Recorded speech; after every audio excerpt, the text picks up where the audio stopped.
तर बघा आपण ASO प्री 2016 चे डिस्कशन करत आहे. हे पार्ट 3 लेक्चर असेल. राज्यशास्त्र विषयाचे आपण प्रिव्हियस इयर क्वेश्चन आणि जे स्टॅटिक सिलेबसचे रिलेटेड आहे ते डिटेल ॲनालिसिस करत आहेत. तर आजचा क्वेश्चन पहिला आपला. तर बघा आजचा क्वेश्चन पहिला आपला हा. संसद राज्यातील विधान परिषद डॅश डॅशच्या शिफारशीवरून रद्द करू शकते. 1 पर्याय राष्ट्रपती, 2 पर्याय राज्यपाल, 3 पर्याय राज्य मंत्रिमंडळ, 4 पर्याय राज्य विधानसभा. आता बघा याचं योग्य उत्तर आहे बघा संसद राज्यातील विधान परिषद राज्य विधानसभेच्या शिफारशीवरून रद्द करू शकते, म्हणून योग्य पर्याय आला ऑप्शन क्रमांक 4. तर आपण याचे डिटेल अनालिसिस करूया. आता बघा विधान परिषद असलेल्या राज्यात विधान परिषद नष्ट करण्यासाठी किंवा अशी परिषद नसलेल्या राज्यात विधान परिषद निर्माण करण्यासाठी आवश्यक तरतुदी राजघटनेच्या कलम 169 मध्ये देण्यात आलेले आहेत. आता बघा आता विधान परिषद आपल्या घटनेमध्ये विधानसभा आणि विधान परिषद अशी तरतूद आहे. अशी बायकॅमेरल लेजिस्लेचर आहे, द्विगृही संसद आहे. जसे सेंट्रलमध्ये लोकसभा राज्यसभा असते तशी 6 राज्य आहेत, त्यांच्यामध्ये लोकसभा राज्यसभाप्रमाणे विधानसभा विधान परिषद आहे. ती राज्य कुठली आहेत आपण डिटेल बघणार आहेत. लक्षात ठेवा विधान परिषद असण्यासाठी आर्टिकल 169 मध्ये शिफारस करण्यात आलेली आहे. आणि याची प्रोसेस काय बघा. आर्टिकल 169 म्हणजे काय. आता उदाहरण घ्या, वेस्ट बंगाल आणि ओडिसा इथे विधान परिषद नाही, तर ते डिमांड करत आहेत की आम्हाला विधान परिषद द्या म्हणून. आणि आंध्र प्रदेशमध्ये विधान परिषद आहे, आंध्र प्रदेश डिमांड करते की आमची विधान परिषद हे पांढरे हत्ती आम्हाला नको. व्हाईट एलिफंट म्हटलं जातं. व्हाईट एलिफंट म्हणजे खर्चिक बाब आहे, त्यांचा यूज जास्त होत नाही पण खर्चिक बाब आहे, तर आम्हाला नको म्हणून त्यांनी डिमांड केले की आमची विधान परिषद रद्द करा. आणि वेस्ट बंगाल आणि ओडिसा डिमांड करतात की आम्हाला विधान परिषद द्या म्हणून. तर बघा तर याची प्रोसेस एकदा थोडक्यात बघूया आपण. जर विधान परिषद पाहिजे असेल तर ओडिसा किंवा वेस्ट बंगालला विधान परिषद पाहिजे तर प्रोसेस काय बघा. तर त्या स्टेट लेजिस्लेचरनं त्यांच्या विधानसभेतून स्पेशल मेजॉरिटीनं प्रस्ताव मांडावा लागतो. Special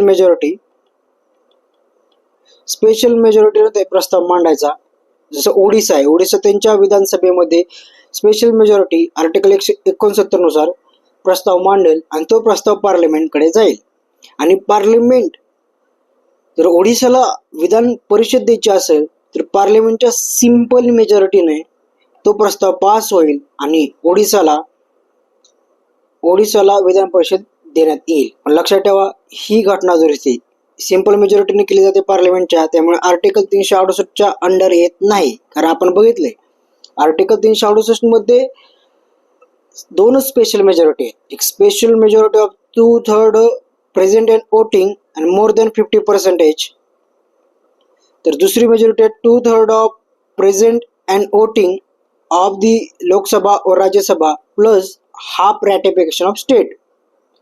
half ratification of state जे फेडरल इश्यू आहेत त्यासाठी आहेत. अशा 2 स्पेशल मेजॉरिटी आहेत आर्टिकल 368 मध्ये. सिंपल मेजॉरिटी 368 मध्ये येत नाही. आपण अगोदरच्याही लेक्चरमध्ये डिटेल केलेलं आहे. तर अशी एक प्रोसेस आहे विधान परिषद लागू होण्यासाठी. तर बघा विधान परिषद नष्ट करणे किंवा ती निर्माण करणे याचा अधिकार संसदेला आहे. त्यासाठी संसदेने घटना दुरुस्ती करण्याची गरज नसते. आताच आपण डिस्कस केलं. संसदेने असा कायदा करण्यापूर्वी संबंधित राज्याच्या विधानसभेने त्या आशयाचा ठराव विशेष बहुमताने, एकूण सदस्य संख्येच्या बहुमताने आणि हजर व मतदानाचा भाग घेणाऱ्या सदस्यांच्या 2/3 बहुमताने पारित करणे गरजेचे आहे. राज्य विधानसभेचा ठराव संसदेवर बंधनकारक नसतो.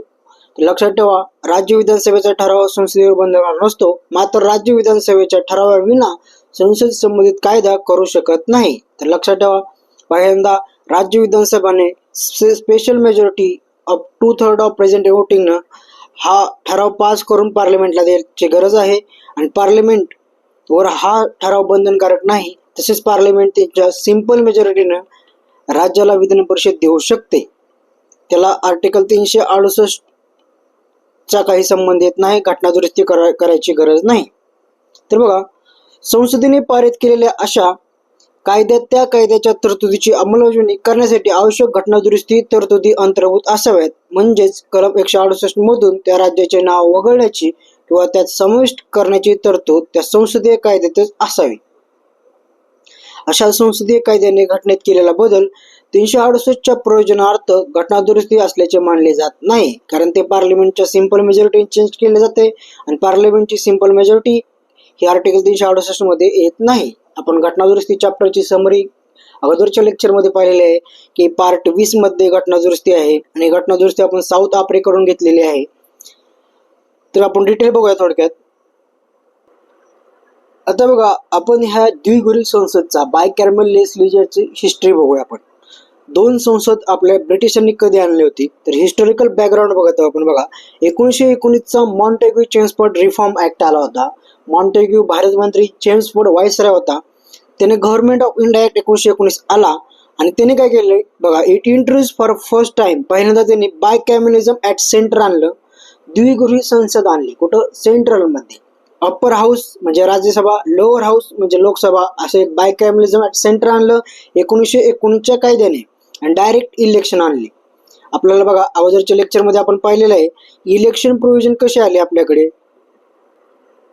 तर बघा, इलेक्शन प्रोव्हिजन कसे आले अगोदरच्या लेक्चरमध्ये पाहिलं की 1892ला एक नॉमिनेशन बाय द मेंबर असं एक प्रोव्हिजन आणली होती. ती इनडायरेक्ट इलेक्शनच होतं. इनडायरेक्ट इलेक्शनची प्रोसेस आणली होती. नंतर 1919च्या कायद्याने डायरेक्ट इलेक्शन आणलं होतं आणि आपण सेपरेट इलेक्टोरेट म्हणजे मुस्लिमांनीच मुस्लिमांना वोट करायचे असं मिंटोनं पहिल्यांदा आणलं होतं. त्याला म्हणून फादर ऑफ कमल इलेक्टोरल म्हटलं जातं. ही सेपरेट इलेक्टोरल प्रोसेस. तर बघा, 1909ला मुस्लिमांना देण्यात आली ती सेपरेट इलेक्टोरेट आणि अशा प्रकारे परत ती सेपरेट इलेक्टोरेट वाढवण्यात आली 1919च्या कायद्याने. 1935च्या कायद्याने एससीना देण्यात आलं, वुमनला देण्यात आलं, लेबरला देण्यात आलं. इथे अँग्लो इंडियन आहेत, ख्रिश्चियन आहेत, अशा लोकांना देण्यात आलं 1919च्या कायद्याने. म्हणजे असं सेपरेट इलेक्टोरेट सुद्धा प्रोव्हिजन वाढवण्यात आली. अगोदरच्या लेक्चरमध्ये आपण डिटेल पाहिलेलं आहे, तो तुम्ही पाहू शकता. तर बघा, त्यानंतर बघा 1935चा ऍक्ट आला, गव्हर्नमेंट ऑफ इंडिया ऍक्ट 1935. त्याने काय केलं, बायकॅमरलिझम ऍट प्रोव्हिन्स आणलं. तर 11 प्रोव्हिन्स पैकी 6 प्रोव्हिन्स मध्ये बायकॅमरलिझम आणलं होतं 1935च्या ऍक्टनं. बायकॅमरलिझम म्हणजे काय, 2 संसद असणारी द्विगृही संसद, 2 ग्रह असणारी संसद. म्हणजे लोकसभा, राज्यसभा केंद्रामध्ये, राज्यामध्ये विधानसभा, विधान परिषद. जसं महाराष्ट्रात आहे, बिहारमध्ये आहे. आपण बघूया ती राज्य कुठले आहेत. तर बॉरोड फ्रॉम, आपण बायकॅमरलिझम ब्रिटिश कॉन्स्टिट्यूशन कडून घेतलेलं आहे. ब्रिटिश कॉन्स्टिट्यूशन कडून आपण पार्लमेंटरी स्ट्रक्चर घेतलेलं आहे बऱ्यापैकी. Parliamentary government, rule of law, कायद्याचे राज्य, संसदीय शासन, लेजिस्लेटिव्ह प्रोसिजर, कायदा निर्मिती प्रक्रिया, सिंगल सिटिझनशिप, एकरी नागरिकत्व, cabinet system, prerogative writs, parliamentary privileges आणि बायकॅमरलिझम. हे सगळं आपण ब्रिटिश कॉन्स्टिट्यूशन कडून घेतलेलं आहे, लक्षात ठेवा. तर बघा, आता बघूया आपण विधान परिषद आणि विधानसभा आधी अशी असणारी राज्य बघूया. आता बघा, विधान परिषदेमध्ये कमाल विधानसभेच्या 1/3 आणि किमान 40 सदस्य असू शकतात. मिनिमम 40 आणि मॅक्झिमम किती बघा, जर विधान परिषदेमध्ये सदस्य संख्या विधानसभेच्या 1/3 असू शकतात, लक्षात ठेवा. 1/3 कोणाच्या, विधानसभेच्या. ही सदस्य संख्या कोणाची आहे, विधान परिषदेची आहे, लक्षात ठेवा. तर बघा, आणि मिनिमम 40 असतील आणि मॅक्झिमम 1/3 असतील, लक्षात ठेवा. जसं आता बघा, विधान परिषद असलेली राज्य बघा, विधान परिषद सदस्य संख्या आपण काही थोड्याच घेतलेले आहेत. यूपी, महाराष्ट्र, कर्नाटक, बिहार, आंध्र प्रदेश, तेलंगणा. जम्मू काश्मीर आता स्क्रॅप केलेला आहे, त्यामुळे तिथे विधान परिषद नाही. तर बघा, यूपी, महाराष्ट्र, कर्नाटका, बिहार, आंध्र प्रदेश आणि तेलंगणा ही 6 राज्य आहेत. इथं विधान परिषद आणि विधानसभा ही आहे. आता बघा, यूपी मध्ये विधान परिषदेचे 100 लोक आहेत, 100 आमदार आहेत विधान परिषदेचे. महाराष्ट्रात 78 आहेत. तर लक्षात ठेवा, यूपी मधली टोटल विधानसभेची संख्या 403 आहे. 403 आहे विधानसभा, 100 विधान परिषदचे आमदार, 288 महाराष्ट्रामध्ये आहेत, लक्षात ठेवा. आणि 78 विधान परिषदेचे व्हाईट इलेफंट पांढरे हत्ती आहे असं एक निगेटिव्ह कमेंट केली जाते पॉलिटिकल सायंटिस्ट. तर 78 आपल्याकडे पांढरे हत्ती आहेत, लक्षात ठेवू शकता. 278 हे विधानसभेमध्ये आहेत आमदार. तर बघा कर्नाटकामध्ये 75 आहेत विधान परिषद, लक्षात ठेवा विधान परिषदेचा डाटा आहे. तर बघा आधी बघा विधान परिषदेमध्ये किती संख्या आहेत? यूपी 100, महाराष्ट्र 78, कर्नाटक 75, बिहार 75, आंध्र प्रदेश 58, तेलंगणा 40. आता विधानसभेमध्ये बघा यूपी मध्ये 403 आमदार असतात विधानसभेमध्ये, महाराष्ट्रात 288 आमदार असतात विधानसभेमध्ये. हे दोन आकडे लक्षात ठेवा, कधी कधी ऑप्शन एलिमिनेट करायला उपयोगी पडतात. तर बघा आता जम्मू काश्मीर सुद्धा इलेक्शन डिक्लेअर झालेलं आहे, लक्षात ठेवा. जम्मू काश्मीर थोडं न्यूज मध्ये आहे. तर जम्मू काश्मीरमध्ये काय केलेलं आहे बघा, दोन भागामध्ये जम्मू काश्मीरच्या इलेक्शनच्या बाबतीत एक आपण व्हिडिओ तयार करूया आणि डिटेल बघूया. तिथली आता सदस्य संख्या 90 आहे, 47 आणि 43 असं तिथं विभाजन केलेलं आहे, लक्षात ठेवा. आणि ते इलेक्शन सुद्धा आपण किती प्रोसेसमध्ये होणार आहे ते बघणार आहोत आपण. पण आता सध्या लक्षात ठेवा 2 भागात आहेत, पण ती द्विगिरी संसद रद्द करण्यात आलेली आहे. आता बघा आलेच तर आपण बघूया की कलम 170 हे राज्य विधानसभेची रचनेबाबत आहे. राज्य विधानसभेची सदस्य संख्या किमान 60, विधानसभेच्या 60, तर कमाल 500 इतकी असेल. एक्सेप्शन काय आहे, जसं की सिक्कीम मध्ये 32 आहे. ही सदस्य संख्या राज्याच्या लोकसंख्येवर अवलंबून असते. तर विधानसभा बघा किमान 60, मॅक्झिमम 500 असेल. काही एक्सेप्शन आहे, म्हणजे सिक्कीम आहे जिथं 32 आहे आणि ही लोकसंख्येवर अवलंबून असते विधानसभेची आमदाराची संख्या किंवा विधानसभेची सीट्स. आता बघा काही एक्स्ट्रा इन्फॉर्मेशन पाहूया आपण नॉलेज पर्पजसाठी, कारण यावर क्वेश्चन भरपूर विचारतात की विधानसभा आणि विधान परिषदच्या रिलेशनशिप मध्ये लेजिस्लेटिव्ह असेंब्ली म्हणजेच विधानसभा आणि लेजिस्लेटिव्ह काउन्सिल, विधानसभेच्या 1/3 मेंबर हे लेजिस्लेटिव्ह असेंब्लीमध्ये असतात. आत्ताच बघितलं आपण. मिनिमम किती मेंबर असतात ते सुद्धा बघितलं आपण. मिनिमम 40 मेंबर, मॅक्झिमम 1/3 असतात, लक्षात ठेवा. मिनिमम 40 मेंबर, मॅक्झिमम 1/3 असू शकतात. महाराष्ट्रामध्ये 288 विधानसभेचे आमदार आहेत आणि विधान परिषदेचे आमदार 288 आहेत. इकडे बघा महाराष्ट्रामध्ये 288 विधानसभेचे आमदार आहेत आणि 78 आमदार विधान परिषदेचे आहेत. जसे अमोल मेटकरी हे विधान परिषदेमध्ये आहेत, गोपीचंद पडळकर हे विधान परिषदेमध्ये आहेत. ते 78 असे आहेत आणि 288 आमदार जसे रोहित पवार अशा प्रकारे आमदार आहेत ते विधान सभेचे आहेत. आता बघा आर्टिकल 169 आहे, आपण पाहिलेलं आहे की विधान परिषदची कशी अपॉइंटमेंट होते, विधान परिषद कशी लागू होते ते पाहिलेलं आहे.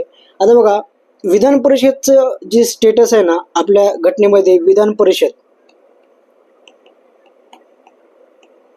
ही राज्यसभेपेक्षा ही वाईट अवस्था आहे. म्हणजे राज्यसभेला काही पॉवर तर आहेत की राज्यसभा ऑल इंडिया सर्व्हिस लागू करू शकते, पण लक्षात ठेवा विधान परिषद हे फक्त डिले टॅक्टिस उशीर करण्यासाठी, डिले टॅक्टिससाठीच विधान परिषद आहे, फक्त उशीर करू शकते. बाकी विधान परिषदची पोझिशन राज्यसभेपेक्षा खालच्या, म्हणजे पोझिशन हे पॉवरच्या बाबतीत खालच्या लेवलचे आहे. पॉवर फार कमी आहेत, फक्त 3+1 असं मॅक्झिमम 4 मंथचा डिले करू शकते ते.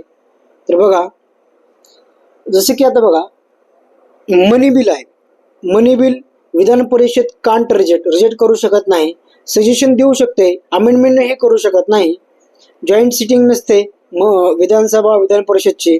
लेजिस्लेटिव्ह काउन्सिल विधान परिषद हे मॅक्झिमम 4 मंथ डिले करू शकते. पहिल्यांदा 3 मंथचा डिले म्हणजे उशीर करू शकते, परत 1 मंथचा डिले कशाला, बिल पारित करण्यासाठी. म्हणजे राज्यसभा ही बेहतर आहे, पण विधान परिषदची पॉवर फार कमी आहे. जसं आपण बघितलं नो कॉन्फिडन्स मोशन नसते कोणाला, विधान परिषदेला. आता घटनेतील काय आर्टिकल बघा, 202 आर्टिकल आहे. वार्षिक वित्तीय विवरणपत्र स्टेटचं, राज्याचं आहे. सेंट्रलचं 112 बजेट आहे, आपल्याला माहित आहे.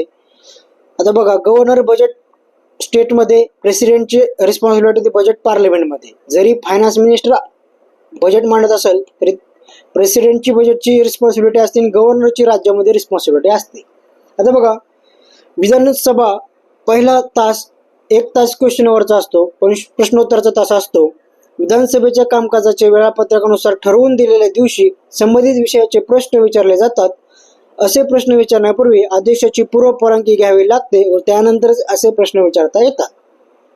तर बघा, अशा प्रकारे विधानसभा आणि विधान परिषदच्या रिलेटेड आपण काही माहिती डिटेल अनालिसिस केलेला आहे. आता बघा पुढील क्वेश्चन बघा, 1947च्या भारतीय स्वातंत्र्य कायद्याने संविधान सभेच्या स्थानामध्ये बदल झाला. या कायद्याच्या संदर्भात खालीलपैकी कोणतेही विधान बरोबर नाही. तर 1947च्या कायद्याबद्दल क्वेश्चन आहे. तर काय बघा, एक ऑप्शन आहे सभा पूर्णतः सार्वभौम संस्था बनली. दुसरा ऑप्शन आहे सभा एक विधिमंडळात्मक संस्थाही झाली. तिसरा ऑप्शन आहे सभेची एकूण संख्या पूर्वीच्या 1946 मधील नियोजित संख्येपेक्षा वाढली. 4. मुस्लिम लीग सभासदांची भारतासाठी असलेल्या संविधान सभेतून माघार घेतली. आपल्याला अयोग्य, चुकीचे, रॉंग स्टेटमेंट ओळखायचं आहे.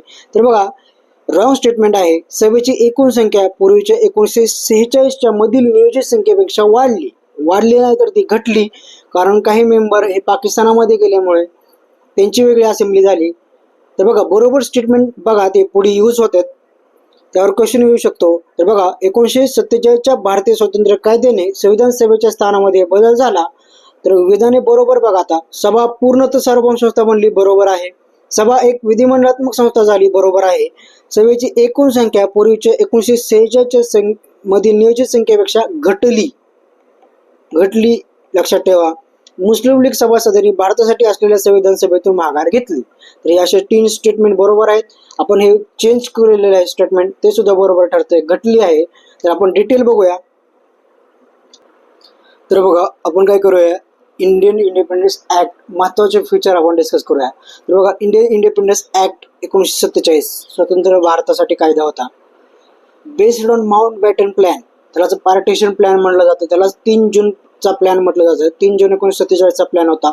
हा पार्टिशन प्लॅन होता, Mountbatten plan, plan of balkanization of India असंही म्हटलं जातं. तर बघा, त्यानं काय केलं, 2 डोमिनियन स्टेट तयार करण्यात आले. इंडिया वेगळा गव्हर्नर जनरल असेल, त्यासाठी पाकिस्तान वेगळा गव्हर्नर जनरल असेल. आपण काय केलं, 1947 स्वातंत्र्यानंतर सुद्धा आपण लॉर्ड माउंटबॅटनलाच आपला गव्हर्नर जनरल नेमला. लक्षात ठेवा, India's first governor general after independence, स्वतंत्र भारताचा पहिला गव्हर्नर जनरल लॉर्ड माउंटबॅटन होते, हे लक्षात ठेवा. पण पाकिस्तानने मोहम्मद जिन्नाला त्यांचा पहिला गव्हर्नर जनरल नेमला होता, लक्षात ठेवा. आपले भारतीय गव्हर्नर जनरल, पहिले भारतीय गव्हर्नर जनरल कोण होते, तर बघा ते सी राजगोपालचारी होते. सी राजगोपालचारी हे first governor general, Indian governor general होते, लक्षात ठेवा. सी राजगोपालचारी काही कालावधीसाठीच होते, काही फार कमी कालावधीसाठी होते. तर बघा, बाउंड्री कमिशन स्थापन करण्यात आले 1947च्या कायद्यानुसार. त्यालाच रॅडिक्लिफ कमिशन म्हणतात. रॅडिक्लिफ कमिशन इंडिया आणि पाकिस्तानसाठी, आणि मॅकमोहन लाईन इंडिया आणि चायनासाठी आहे, हे लक्षात ठेवा. 2 कॉन्स्टिट्यूशन असेंब्ली तयार करण्यात आल्या, एक इंडियासाठी वेगळी आणि पाकिस्तानासाठी वेगळी. आणि तोपर्यंत गव्हर्नमेंट ऑफ इंडिया ऍक्ट 1935 नुसार कार्यक्रम चालू राहील. म्हणजे जी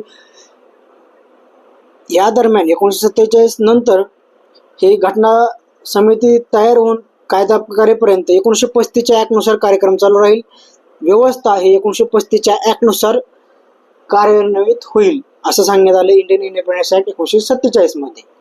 1858ला बघा, सिक्रेटरी ऑफ स्टेट हे पद तयार केलं होतं, 1947च्या कायद्याने रद्द करण्यात आले, लक्षात ठेवा. हे महत्वाचे फीचर बघितले आपण, ते म्हणजे इंडियन इंडिपेंडन्स ऍक्ट 1947चे. तर बघा, पुढील पोर्शन बघा, आता संविधान सभा, कॉन्स्टिट्यूशन असेंब्ली एक महत्वाचा चॅप्टर आहे, त्यावर भरपूर वेळा क्वेश्चन रिपीट झालेले आहेत. बघा, संविधान सभा.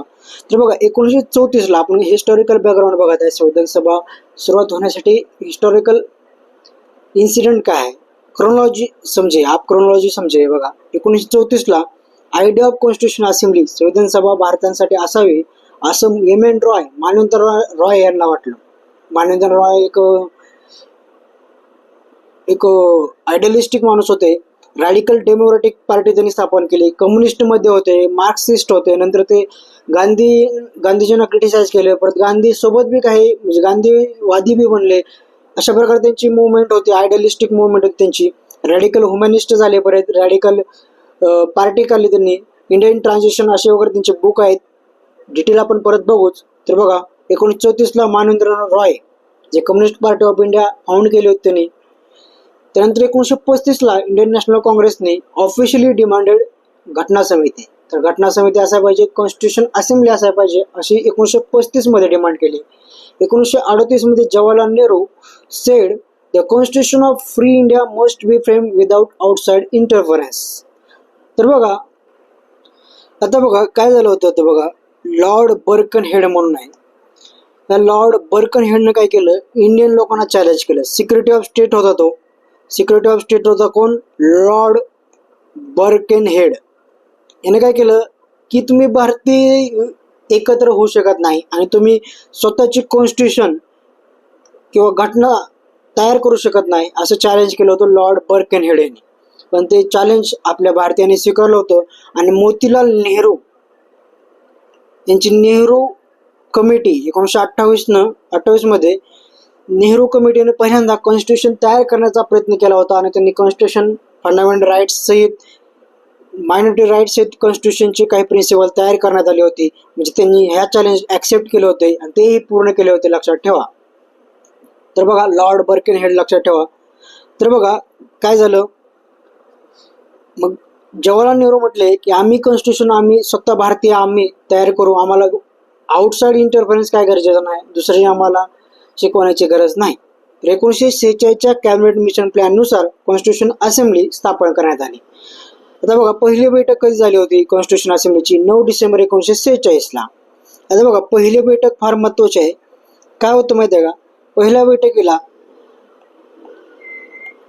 बैठकीला लक्षात ठेवा 9 डिसेंबर 11 डिसेंबर आणि 13 डिसेंबर 1946 या सर्व कॉन्स्टिट्यूशन असेंब्लीच्या बैठका आहेत. तर 9 डिसेंबर 1946ला काय झालं बघा, पहिली बैठक होती. त्यामध्ये मुस्लिम लीग आले नव्हते, त्यांनी माघार घेतली होती. तसेच या बैठकीला काय झालं होतं, सचिंद्रानंद सिन्हा हे सिनियर मेंबर होते आणि फ्रेंच प्रॅक्टिसनुसार त्यांना चेअर करण्यात आलं. ते चेअरमन म्हणले होते, तात्पुरते बनले होते चेअरमन, लक्षात ठेवा, सचिंद्रानंद सिन्हा.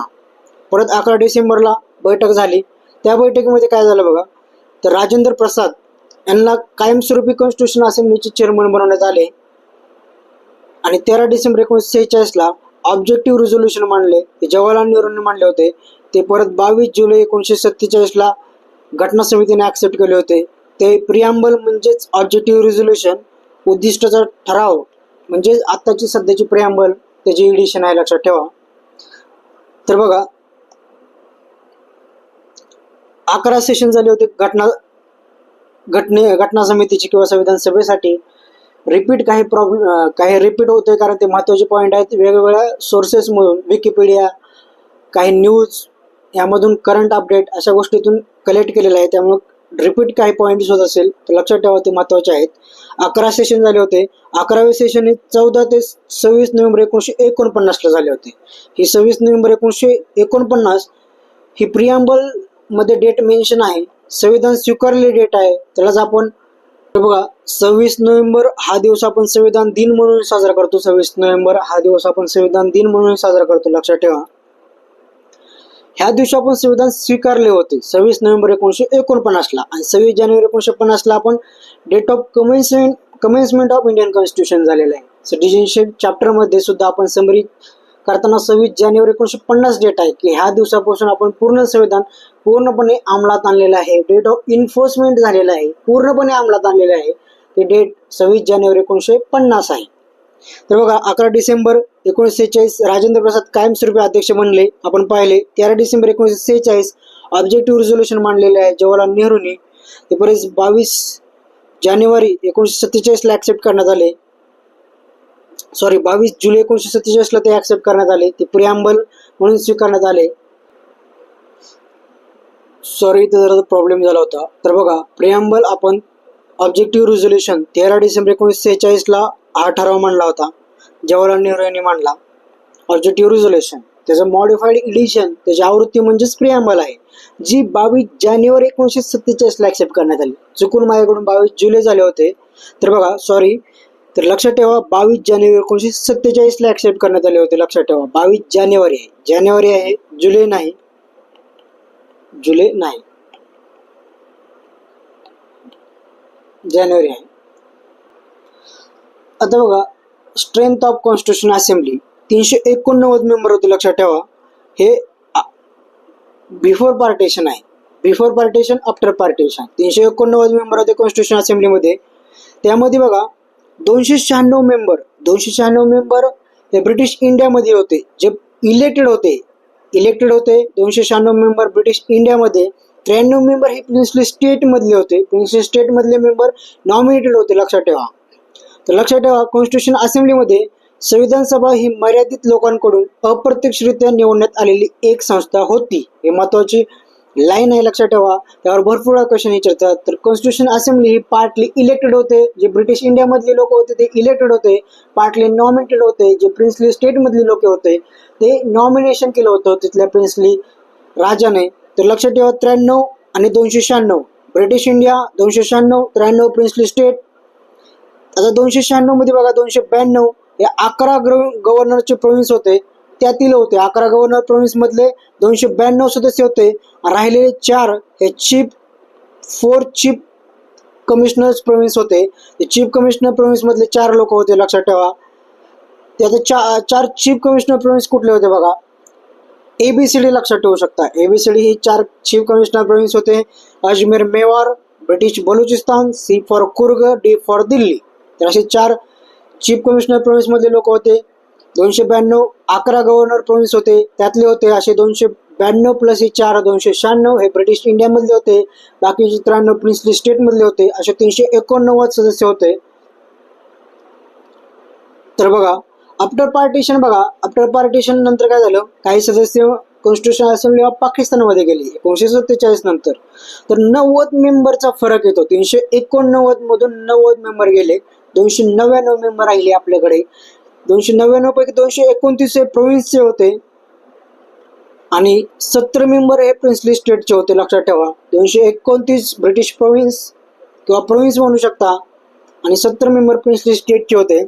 त्यामध्ये बघा, प्रोव्हिन्स मधले संयुक्त प्रांतातून 55 असे सर्वाधिक व्यक्ती निवडून आल्या होत्या. संयुक्त प्रांतातून जसे राजकुमार अमृता कौर ह्या सुद्धा संयुक्त प्रांतातून आल्या होत्या. त्यावर अगोदर एक एमपीएससीने क्वेश्चन विचारलेला आहे, आपण ते सुद्धा डिटेल अनालिसिस केलं आहे की राजकुमार अमृत कौर ह्या फर्स्ट इंडिपेंडंट इंडियाच्या कॅबिनेट मिनिस्टर होत्या आणि त्या पहिल्या कॅबिनेट मिनिस्टर होत्या. तसेच आपण सरोजिनी नायडू बघितल्यात, त्या पहिल्या गव्हर्नर होत्या, यूपीच्या गव्हर्नर होत्या. पहिल्या महिला गव्हर्नर होत्या ज्या यूपीच्या होत्या. सुचेता किपलानी ह्या पहिल्या महिला चीफ मिनिस्टर होत्या, ज्याही यूपीच्या चीफ मिनिस्टर होत्या. तसेच महाराष्ट्राच्या पहिल्या महिला गव्हर्नर विजयलक्ष्मी पंडित होत्या. महाराष्ट्राचे पहिले गव्हर्नर हे अलेक्झांडर होते. अशा आपण काही डिटेल गोष्टी पाहिलेल्या आहेत, ते तुम्ही अगोदरच्या व्हिडिओमधून पाहू शकता. हे इन्फॉर्मेशन विकिपीडियावरून कलेक्ट केलेली आहे. तर बघा, संविधान सल्लागार म्हणून आपण BN राव, बेनेगल नरसिंहराव यांना केले होते, लक्षात ठेवा. आता बघा, काही पॉईंट्स रिपीट होतात, पण रिपीट पॉईंट महत्त्वाचे आहेत म्हणून बघा, लक्षात ठेवा. वेगवेगळ्या सोर्सेसमधून कलेक्ट केलेले आहेत. संविधान सभा ही मर्यादित लोकांकडून अप्रत्यक्षरित्या निवडण्यात आलेली एक संस्था होती. आत्ताच पाहिलं, 389 जागासाठी निवडणूक घेण्याचे ठरले. संस्थानिकांसाठी आरक्षित 93 जागावर निवडणूक न झाल्याने एकूण 296 सदस्यच निवडण्यात आले होते. कारण जी संस्थान प्रिन्सली स्टेट होते, संस्थानिकांनी त्यांचे सीट्स नॉमिनेशन दिले नाही किंवा ते पार्टिसिपेट झाले नाहीत कॉन्स्टिट्यूशन असेंब्लीमधून, त्यामुळे 296 सदस्य होते, लक्षात ठेवा, जे ब्रिटिश प्रोव्हिन्सेसचे होते. संस्थानिकाच्या जागा संस्थानिकाकडून नामनिर्देशित पद्धतीने भरण्यात आल्या, पण ते 296 सदस्य होते. आता बघा, संविधान सभेत पक्ष आणि जिंकलेल्या जागा महत्वाचं आहे. काँग्रेस 208 जागा जिंकल्या होत्या, लक्षात ठेवा. मेजॉरिटी काँग्रेसनंच 208 जागा जिंकल्या. मुस्लिम लीगनं 73 जागा जिंकल्या. अपक्ष 8 होते, इतर पक्ष 7 होते. अशा टोटल 296 होत्या, कारण प्रिन्सली स्टेट जॉईन झाले नव्हते. आता काही पक्ष होते, आपण लगेच एका मिनिटात ते कव्हर करूया. युनियनिस्ट पार्टी 1 जागा जिंकली. सिकंदर हैदर खान त्याचे फाउंडर होते. पंजाबमधली पार्टी होती 1923 ला. लँडलॉर्ड्स वगैरे त्यांचे अधिकारासाठी पार्टी होती. युनियनिस्ट मुस्लिम पार्टी त्यांची सुद्धा 1 जागा आहे. कृषक प्रजा पार्टी त्यांची 1 जागा आहे. फजूल हक 1929 ला बंगालमधली पार्टी आहे. Scheduled caste federation doctor BR आंबेडकरांची पार्टी आहे, 1942 मध्ये स्थापन झाली. सिख नॉन काँग्रेस 1 जागा. कम्युनिस्ट पार्टी 1 जागा. अशा काही जागा आहेत. टोटल 296 जागा आहेत. काँग्रेसनं लक्षात ठेवा सगळ्यात जास्त 208 जागा जिंकलेल्या आहेत आणि मुस्लिमनं 73. ही महत्वाची गोष्ट आहे. आता बघा या अगोदर संविधान सभेतील स्त्रियांवर क्वेश्चन विचारलेला आहे. संविधान सभेतील स्त्रिया म्हणजे सुचित्रा कृपलानी यांच्याबद्दल क्वेश्चन आहे की पहिल्या चीफ मिनिस्टर ह्या कुठल्या राज्याच्या होत्या, तर त्या UPच्या होत्या. तसेच सरोजिनी नायडूवर क्वेश्चन आहे, राजकुमारी अमृत कौरवर क्वेश्चन आहे आणि बेझंटवर क्वेश्चन विचारलेले आहे. तर बघा एक आपण समरी एक इन्फॉर्मेशन कलेक्ट केलेली आहे, तर ती इन्फॉर्मेशन एकदा बघूया. तर संविधान सभेत बघा प्रमुख स्त्री सदस्य बघा 15 होत्या. राजकुमारी अमृत कौर, अम्मू स्वामीनाथन, बेगम इजाज रसूल, दक्षिणी वेलायुद्धन, रेणुका रे, लीला रे, कमला चौधरी, पूर्णिमा बॅनर्जी, मालती चौधरी, हंसाबेन मेहता, दुर्गाबाई देशमुख. आता बघा दुर्गाबाई देशमुख मद्रासमधून निवडून आल्या होत्या. विजयलक्ष्मी पंडित, सरोजिनी नायडू, इन्नी मस्करेन, सुचित्रा कृपलानी. ह्या 15 स्त्रिया होत्या संविधान सभेत. लक्षात ठेवा, यावर क्वेश्चन विचारला जातो. आता बघा संविधान सभा टोटल 11 सेशन आहे. आपण पाहिले पहिले अधिवेशन 9 ते 23 डिसेंबर 1946 ला झाले. 11वे सेशन हे 14 ते 26 नोव्हेंबर 1949 ला. घटना समितीचे पहिले अधिवेशन 9 डिसेंबर 1946 ला दिल्लीला झाले होते. डॉक्टर सचिंद्रनाथ सिन्हा तात्पुरते अध्यक्ष, ओल्डेस्ट मेंबर होते, सिनियर मोस्ट होते म्हणून फ्रेंच प्रॅक्टिसनुसार त्यांना अध्यक्ष करण्यात आले. आता बघा हे 207 सदस्य उपस्थित होते, 9 महिला होत्या. लक्षात ठेवा काही ठिकाणी हा आकडा 211 आहे. 207 सदस्य उपस्थित, 9 महिला होत्या. काही ठिकाणी 211 आकडा आहे. तर 200 सदस्य 207 की 211 यावर डाऊट आहे. विकिपीडियावर आणि काही सोर्सेसवर फरक जाणवतोय. पण लक्षात ठेवा जनरली 211 हा आकडा योग्य म्हटला जातो, 211. पण 207 ही काही ठिकाणी आहे. तर बघा ते तुम्ही चेक करू शकता. तर 11 डिसेंबर 1946 राजेंद्र प्रसाद घटना समिती परमनंट अध्यक्ष म्हणून नेमण्यात आले. S.C. मुखर्जी उपाध्यक्ष, B.N. राव घटना समिती सल्लागार. घटना समिती 22 उपसमित्या होत्या, 8 मेजर समित्या होत्या, 8 मुख्य समित्या होत्या. आपण हे अगोदरही पाहिलेले आहेत. तर बघा आता काय बघा काय अजून एक महत्त्वाचा पार्ट बघूया. भारतीय स्वातंत्र्याचा कायदा 1947 त्याने काय करण्यात आलं, घटना समितीला सार्वभौम दर्जा देण्यात आला. या कायद्यान्वये ब्रिटिश संसदेने भारता संदर्भात केलेल्या कोणत्याही कायद्यात बदल करण्याचा किंवा ते कायदे रद्द करण्याचा अधिकार घटना समितीला देण्यात आला. घटना समिती कायदेमंडळ म्हणून काम करत असेल तर बघा स्वतंत्र भारताची राजघटना बनवणे हे घटना समितीचे काम होतं. ते घटना समिती म्हणून काम करत असेल तेव्हा अध्यक्ष राजेंद्र प्रसाद असतील आणि देशाचे सर्वसाधारण कायदे बनवण्याचे काम करत असेल घटना समिती, ते कायदेमंडळ म्हणून काम करत असेल तर जी.व्ही. मावळणकर असेल. जी.व्ही. मावळणकर हे पहिले स्पीकरही होते, ते महाराष्ट्रातूनच होते. लक्षात ठेवा स्पीकर सुद्धा होते लोकसभेचे. कॉन्स्टिट्यूशन असेंब्लीने 22 जुलै आता बघा 22 जुलै 1947 ला नॅशनल फ्लॅग स्वीकृत करण्यात आला. लक्षात ठेवा इथं थोडी जमलिंग होऊ शकते. बघा 22 जानेवारी 1947 ला आपण काय केले, प्रिअम्बल ऍक्सेप्ट केली आहे. प्रिअम्बल ऍक्सेप्ट केली आहे. लक्षात ठेवा त्याचा ठराव मांडला होता 13 डिसेंबर 1946 ला जवाहरलाल नेहरूंनी ठराव मांडला होता ऑब्जेक्टिव्ह रिझोल्युशनचा. तो ठराव 22 जानेवारी 1947 ला ऍक्सेप्ट करण्यात आला. लक्षात ठेवा दुसरी तारीख एक लक्षात ठेवा ती म्हणजे बघा 22 जुलै 1947 इथे जुलै आहे. लक्षात ठेवा 22 जुलै 1947 नं नॅशनल फ्लॅग आपण स्वीकृत केला. आता ही 22 जुलै तारीख कशी लक्षात ठेवायची, तर बघा आपण माहित आहे आपण टायमिंगला फार महत्त्व देणारी माणसं नाहीत. इंडियामध्ये पंक्च्युअलिटी एक रिअर गोष्ट आहे. पंक्च्युअलिटी म्हणजे वेळेवर काय गोष्टी होत नाही. तर बघा म्हणजे टायमिंगला म्हणजे फार वेळेला महत्त्व आपल्याकडे नसतं. तर कसं लक्षात ठेवायचं, तर 22 जुलै 1947 तर 15 ऑगस्ट 1947 ला झेंडा आपल्याला फडकवायचा होता. 15 ऑगस्ट 1947 ला त्याच्या अगोदर काही दिवस 20 ते 30 दिवस अगोदर आपण 22 जुलै 1947 ला पहिल्यांदा नॅशनल फ्लॅग स्वीकृत केला असं लक्षात ठेवू शकता. 15 ऑगस्ट 1947च्या अगोदर एक 20 ते 30 दिवसाच्या आत जे जनरली लक्षात घेतलं तर बघा, एक 25 दिवसामध्येच आपण हा 25 दिवस अगोदरच आपण झेंडा स्वीकारलेला आहे. लक्षात ठेवा, 22 जुलै 1947. 15 ऑगस्ट 1947ला आपला झेंडा फडकवायचा होता, पण त्याच्या अगोदर 20 ते 30 दिवसाच्या अगोदर किंवा एक महिन्याच्या अगोदर, त्याच्या अगोदर एक महिना अगोदर आपण 22 जुलै 1947ला नॅशनल फ्लॅग स्वीकारला. हे लक्षात ठेवा, असं लक्षात राहते. तर बघा, 24 जानेवारी 1950ला काय गोष्टी आपण स्वीकारल्या बघा. आता 24 जानेवारी 1950ला ते बघा 3 गोष्टी स्वीकारल्या आहेत. म्हणजे नॅशनल अँथम, जे आपण राष्ट्रगीत आहे जनगण मन, हे नॅशनल अँथम स्वीकारलं 24 जानेवारी 1950ला. नॅशनल सॉन्ग, राष्ट्रगान, जे आपलं वंदे मातरम आहे ते स्वीकारलं. Rajendra Prasad as a first president आपण स्वीकारले, फर्स्ट प्रेसिडेंट म्हणून. अशा 3 गोष्टी 24 जानेवारी 1950ला स्वीकारल्या. लक्षात ठेवा, आपल्याला फंडामेंटल ड्युटी पहिले सांगते की नॅशनल अँथमसाठी राष्ट्रध्वजाचा रिस्पेक्ट करणे, पण लक्षात ठेवा पहिल्या फंडामेंटल ड्युटीमध्ये नॅशनल सॉन्ग, राष्ट्रगानाचा उल्लेख नाही, हे लक्षात ठेवा. तर अशा प्रकारे आपण एसओ प्री 2016 हे पार्ट 3 लेक्चर पॉलिटीचे डिटेल अनालिसिस केलेले आहे. पार्ट 2, पार्ट 1 तुम्ही पाहू शकता. बाकीचे डिटेल परत पार्ट 4 येणार आहे, ते सुद्धा डिटेल अनालिसिस असेल. Thanks for cooperation.